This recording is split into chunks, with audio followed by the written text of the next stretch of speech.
Welcome to Networking RX, a podcast devoted to helping business professionals like you enhance your networking skills in order to become more proficient giving and receiving quality business referrals and improving the overall quality of your life and the lives of those around you. The Networking RX podcast is a production of AmSpirit Business Connections, an organization whose mission is to empower business success through networking. Back in March 2025, I had John Marshall on here. John Marshall is the founder of HLPster, a social media app designed to create meaningful relationships. He does lots of other things, but we had a great conversation back then, and we kind of vowed that we were going to get him back on and talk about some various things with respect to networking. And I talk to people all the time, and they're like, well, I network. And networking is different than building relationships, and building relationships is different than getting referrals.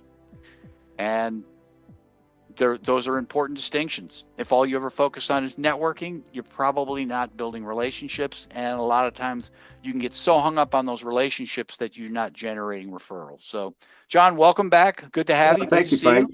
Thank you very much. Well, you heard the intro. A lot of people do a lot of networking.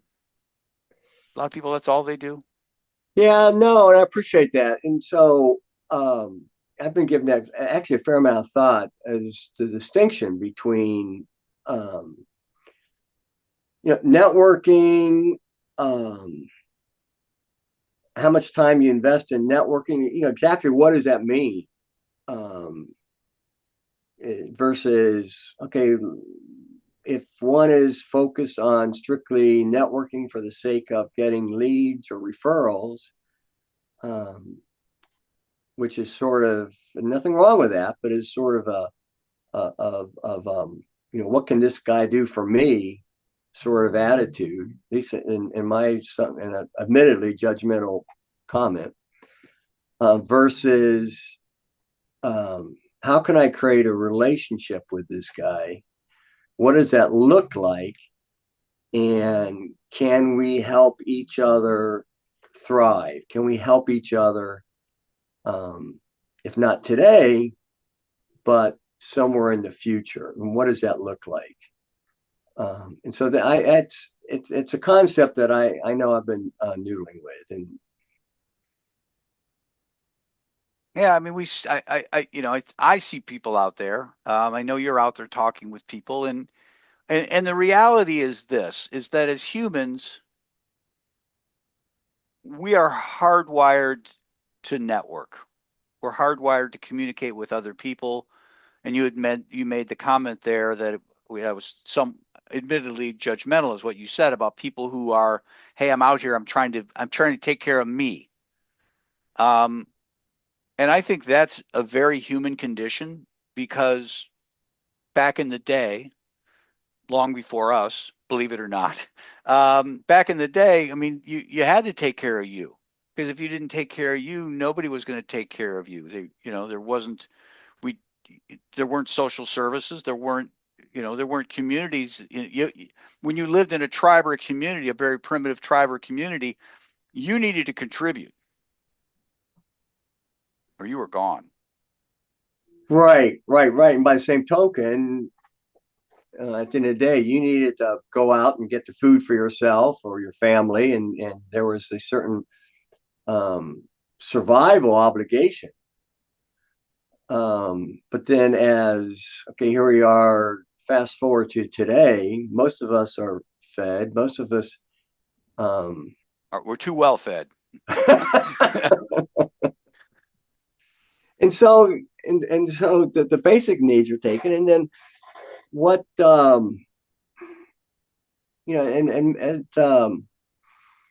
it is a challenge. At least I've been asking myself that, and so I personally, speaking from my personal experience, I am personally focusing on creating relationships. And quite frankly, I admit my business, my legacy business that I sold a little while ago, was not a networking any way, shape, or form industry. It was a telecom business, and I sold to people I've never met before, and because they had a specific need, and they were at telephone companies all over the country, but absolutely no relationship building. They got a lead, they called me, we sold or we didn't. And so as I think the reason I am particularly, it's in my DNA to create relationships. And um, so I have a very intentional process when I do meet somebody. And it is purely, the intent is to create a relationship in which I want to try to help that person. And I guess at the end of the day, that's sort of my attitude. And I think some of it's also is a Christian attitude, but it's also my DNA that I meet somebody, and just speaking from my own personal experience, and I asked enough questions to try to find where I can add value to that relationship. And I may have mentioned this last time. And then when I get home that evening, I try real hard before the day's over to follow up with an email, provide that person with information, give them some resource, either an article maybe that I've written or a link to a friend of mine, or introduce them to someone that might help them in whatever they're looking for. And then I usually send them a text. Hey, very intentionally, I send them a text, a little secret. Hey, I just sent you an email. Check spam if you don't see it. Kind of just a jog the guy's memory that he's got an email waiting from me. Oh, I like that. Well, Yeah.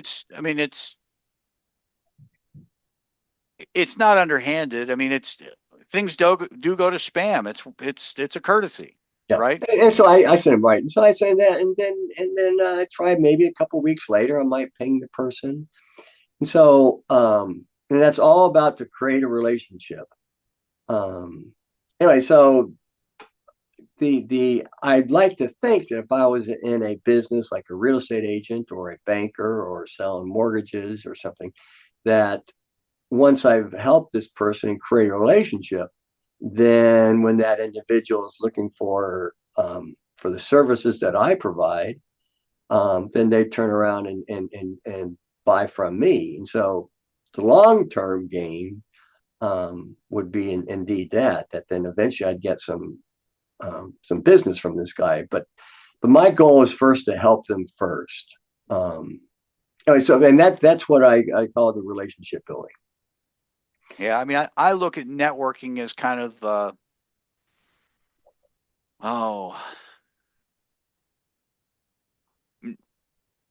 you can be networking but not build relationships.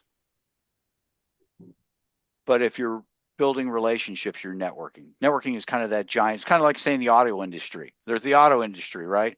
Well, it's not Ford, it could be Chevy, And then underneath that, there's building referrals. And that's, so I guess, how might you define referrals as compared to relationships?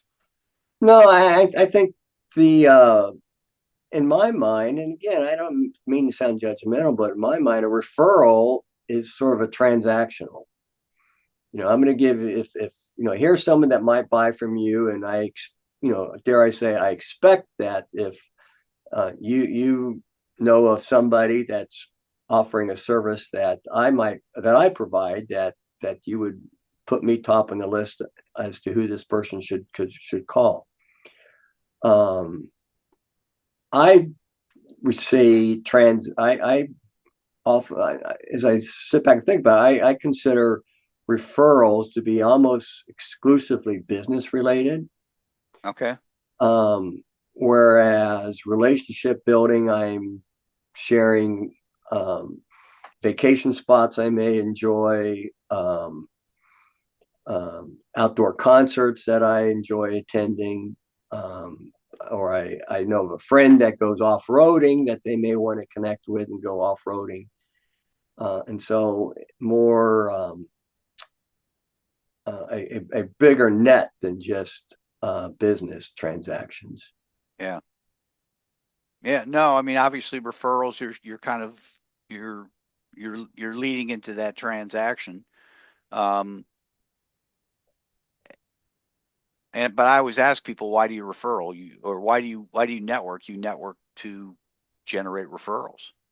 I mean, I think that, and I think that's by far the, you know, that's probably 80% of the people, and there's nothing wrong with that. I mean, people need to. I mean, quite frankly, if somebody contacts me, I mean, they ask all the time. I've got it on my help site, the website I'm working on.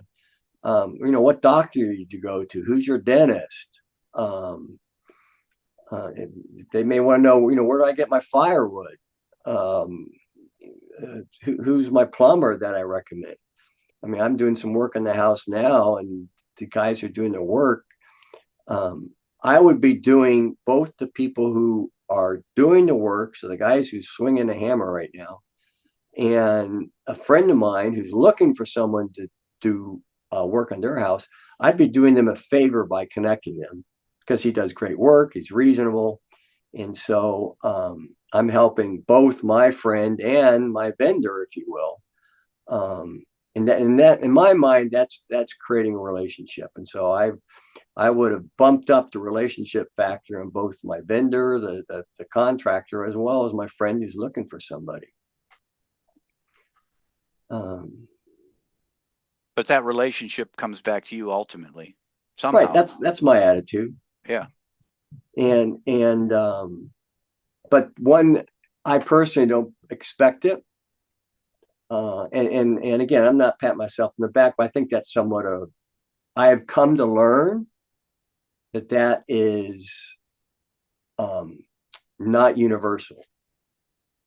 I mean, I mean, not to digress too far in this. I just turned 67. I'm just now realizing that a lot of things that I always assumed everyone was a gift, or everyone thought the same way I did.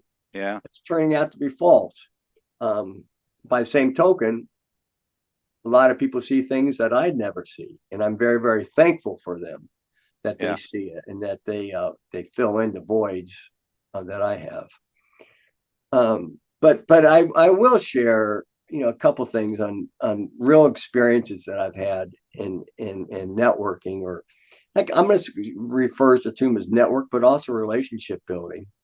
I am very, very good. If I see somebody standing or by themselves or new to an environment, and I encourage this for everybody. It's very, very easy to walk over to that individual and say, "Hey, I don't know you. I'm John Marshall," and create some. And there's two things where I kind of mentioned on that.